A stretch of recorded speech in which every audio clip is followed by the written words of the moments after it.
அழகான சின்ன தேவதை அவள் தானே எங்கள் புன்னகை. நாள்தோறும் இங்கு பண்டிகை, நம் வானில் வான வேடிக்கை.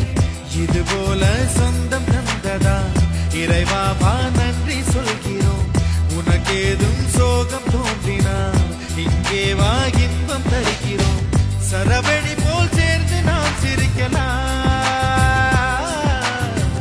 அதிரடியாய் வாழ்ந்துதான் காட்டலாம்.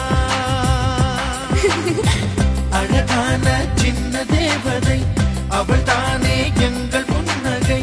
நாள்தோறும் இங்கு பண்டிகை, நம் வானில் வான வேடிக்கை. இது